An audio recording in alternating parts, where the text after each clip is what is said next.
வணக்கம். DSGS private limited companies discussion, psychology department discussion, all department conference meeting. Okay, information. Okay, அதாவது என்ன தகவல் அப்படின்னா, யதார்த்த ரீதியாக ஒவ்வொரு மனுஷனும் ஒரு 10,000 வருஷம் வாழ்கிறாங்க, ஒரு 4,000 வருஷம் வாழ்கிறாங்க அப்படின்னா சரி, ஓகே, நம்ம ஒவ்வொன்றும் பொறுமையாக தோது பார்த்துக்கலாம். ஓகே, ஆனால் யதார்த்த ரீதியாக இந்த ஒவ்வொரு மதத்துலேயும் சொல்கிறாங்க. ஆனாலும் தற்போதைய நிலை என்ன அப்படின்னா 100 இயர்ஸ் அப்படின்றதே ஒரு கொஸ்டினாக இருக்குது. ஓகே, அதனால் நம்ம ஒரு சில விஷயத்தை தோது பார்க்க வேண்டிய அவசியம் இருக்குது. ஓகே, அதுக்காக தான் நான் தகவல் சொல்கிறேன். ஓகே, அதை நீங்கள் சரியாக புரிஞ்சுக்கணும். ஓகே, அந்த வகையில் family discussion, family error discussion, அந்த எரர் எல்லாமே சால்வ் ஆகிரும். ஓகே, வெள்ளச்சி இன்ஃபர்மேஷன். ஓகே, நாங்கள் தெலுங்கு தான் பேசுவோம், ஆனால் இருந்தாலும் சூழ்நிலை காரணமாக தமிழில் நான் தகவல் சொல்கிறேன். திலகவதி பொறுத்த வரைக்கும் ட்ரைனிங் நிறைய தேவைப்படுது. முருகனோட ட்ரைனிங்கில் நிறையா ஸ்டோரி புக்ஸு அதெல்லாம் ரெஃபர் பண்ணவும் அது நிறைய விதத்தில் தோதாக இருக்குதுன்னு பார்த்தா தோதாகலை. அதனால் வெள்ளச்சி சார்பாக திலகவதிக்கு ட்ரைனிங் தேவை. என்ன தகவல் அப்படின்னா, காலங்காத்தெல்லாம் வரக்கூடாது. உன்னுடைய நேரமானது 11 மணி. ஓகே, ஏதாவது ஒரு தகவல்னால் மட்டும்தான் நீ மனசில் நினச்சாலே போதும். பப்பர் ஃபிஷ் ஆக்டிவிட்டிலாம் செய்யக்கூடாது. ஏன்னா 6 பேக்குக்காக நான் இல்லைங்காமல் ஒரு 4 கிலோமீட்டர் நடக்கிறேன் வரேன், எவ்வளோ கஷ்டப்படுறாங்க. அசால்ட்டாக பப்பர் ஃபிஷ்ஷில் ஆக்டிவிட்டி செஞ்சிருது. அதனால் ஃபிட்னஸ் அப்படின்றது கலைத்துறைக்கு மிகவும் தேவை. ஓகே, ஏன் அப்படின்னா எல்லாருமே ஓரளவு நல்லா இருக்காங்க. எங்கள் சித்தப்பா மாசிலாமணி அவரும் நிறைய டயட்டில் இருக்கார். ஆனால் 6 பேக் அப்படின்றது ஒரு கொஸ்டினாக இருக்குது. ஓகே, ஏன் அப்படின்னா இந்த திலகவதி வயிற்ற பிடிச்சி இழுத்துன்னு விட்டுறதுனால எனக்கும் ரொம்ப ஒரு அன்சூனில் தான் இருக்குது, ஒரு அன்கம்ஃபர்ட்டாக இருக்குது. எங்கள் சித்தப்பாக்கும் அதே மாதிரி தான் இருக்குது. நல்லா வேலை செஞ்சு நல்லா சம்பாரித்து அதுக்கப்புறம் தான் ஒவ்வொன்றா தோது பார்க்கணும். இது எப்படி சொல்லி புரிய வைக்கலாம் அப்படின்னா, இப்போ நம்ம ஒரு போருக்கு போகிறோம்.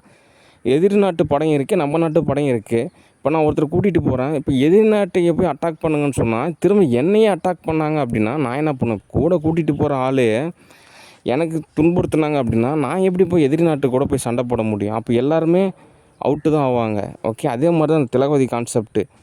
ஓகே, எல்லா வகையிலையும் நான் தோல் செஞ்சு கொடுக்குறேன். கடைசியில் எனக்கே எரர் ஏற்படுத்தினா நான் என்ன பண்ணுவேன்? ஒரு வேளை வோல்டேஜ் இஷ்யூவாக இருக்கும். அப்படிலாம் ஒன்றுமே கிடையாது. சும்மா அதோட ஓஎஸில் ஒரு ஆப்ரேட்டிங் சிஸ்டத்தில் இருக்கும். நான் நினைக்கிறது தான் சரி, என்னோடய அனுபவம் இப்படி இருக்குது, என்னோடய வாழ்வியல் இப்படி இருக்குது, இது சரியான மெத்தட்னு அதுவே ஒரு டிசிஷன் எடுத்து வச்சுருக்கோம். அதன்படி இயங்கலாம் அப்படின்றத நினைக்கும். ஆனால் அப்படி தோதாகாது. ஓகே, ஏன் அப்படின்னா யூனிவர்சிட்டி அளவு போய் படிச்சிருந்தாங்கன்னா ஓகே, அவங்கெல்லாம் ஸ்கூல்லையே தாண்ட கிடையாது. ஓகே, அதனால் பஃபர் ஃபிஷ் ஆக்டிவிட்டிலாம் செய்யக்கூடாது. அடுத்து திலகவதியை பொறுத்த வரைக்கும் டயட்டில் இருக்கணும். ஒரு வாரத்துக்கு நீங்கள் பழம் காய்கறி மட்டும் தான் சாப்பிட்ணும். பசி தாக்கு பிடிக்க முடியாது, நான் ரொம்ப அப்படிலாம் கிடையாது. நீங்கள் வேணால் நான் ஒரு 3 கோடி ரூபா செலவானாலும் பரவாயில்ல, எங்கள் சித்தப்பாவுக்கு இன்னொரு கல்யாணம் பண்ணி வச்சுருவேன். உன்னை தூக்கிட்டு போய் உங்கள் ஊர்லேயே விட்ருவேன்.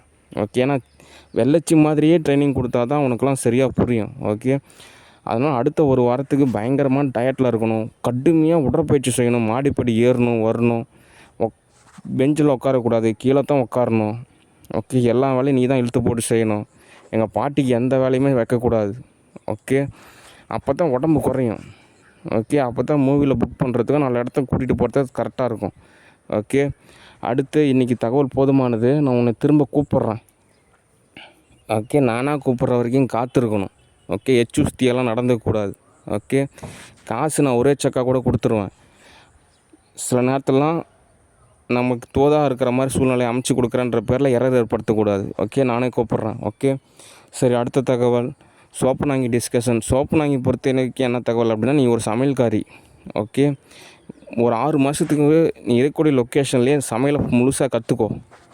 அதுக்கப்புறம் உனக்கான லொக்கேஷனு, உனக்கான காசு, உனக்கான எல்லாமே நான் தோதாக அமைச்சு தரேன். அது வரைக்கும் நீ இருக்கக்கூடிய லொக்கேஷன்லேயே சமையல் வேலையை மட்டும் கவனி. நானே உன்னை தோதாகிறப்ப கூப்பிடுவேன். நீலாம் கூப்பிடவே கூடாது. ஓகே, இல்லைன்னா உங்கள் அம்மா வீட்டுக்கு ஓடி போயிரு, மெட்ராஸுக்கு ஓடி போயிரு. அங்கே போய் சமையல் வேலையை கற்றுக்க ஒரு 6 மாதம். அதுக்கப்புறம் உனக்கு தேவையான நான் ஓரளவு தோதாக செஞ்சு கொடுக்குறேன். ஓகே, சரி, நான் உனக்கு திரும்ப கூப்பிட்றேன். சரி, அடுத்த தகவல் ஆக்டர் மாதவன் டிஸ்கஷன். ஆக்டர் மாதவனை பொறுத்த வரைக்கும் காலங்காத்தாலே ஒரு அட்னன்ஸ். அதாவது நான் உனக்கு நிறைய விஷயம் செஞ்சு கொடுத்தேன், ஆனால் நிறைய விஷயம் தோதாகலை. ஆனாலும் உனக்கு ஒரு தகவல் சொல்கிறேன். ஒரு டீலிங் இருக்குது. வேணால் பர்சனல் அசிஸ்டண்ட்டாக நான் உன்னை ஜாயின் பண்ணிக்கிறேன். என்னோடய டீமில் நான் உன்னை ஜாயின் பண்ண வச்சுக்கிறேன். ஓகே, மந்த் ஆனால் ஒரு 5 லட்ச ரூபா காசு கொடுத்துட்றேன். ஓகே, ஆனால் என்னை பற்றி ஆராய்ச்சி செய்யாத. ஏன்னா என்னை பற்றி ஆராய்ச்சி எனக்கே தெரியும். ஏய்யா, நான் எழுதின பேப்பரே திரும்ப ஜெராக்ஸ் அடிச்சுட்டு வந்து கொடுத்து என்கிட்டயே கொடுத்தா அது எப்படியா? நீ ஏதோ புதுசாக கண்டுபிடி. ஏதாவது இந்த மாதிரி அந்த இடத்துல இப்படி இருக்குங்க, இந்த இடத்துல இப்படி இருக்குங்க, அவங்க அப்படி பண்ணுறாங்க, இப்படி பண்ணுறாங்க, நீ வேறு ஏதாவது கண்டுபிடி. சும்மா நான் எழுதின பேப்பரே திரும்ப ஜெராக்ஸ் அடிச்சுட்டு வந்துட்டு பார்த்தீங்களா கண்டுபிடிச்சிட்டேன். ஐயோ, அது எனக்கே தெரியும்யா, நீ புதுசாக வேறு ஏதாவது கண்டுபிடிச்சிட்டு வா. ஓகே, அதுதான் உனக்கு வேலையே. ஓகே, அடுத்து மூவியில் புக் பண்ணலாம்.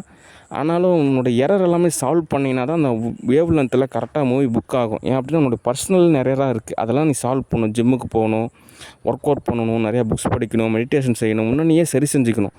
அப்போ தான் நீ என்னையும் காப்பாற்ற முடியும், உன்னை நீயும் காப்பாற்றிக்க முடியும், உன் ஃபேமிலியும் காப்பாற்றிக்க முடியும். ஓகே, அதனால் உன்னை நீ சரி செய்கிறதுக்கு உண்டான வேலையை ஆரம்பி. உனக்கு மந்த்தானா பர்சனல் அசிஸ்டண்ட்டாக உன்னை ஜாயின் பண்ணி வச்சுக்கிறேன்.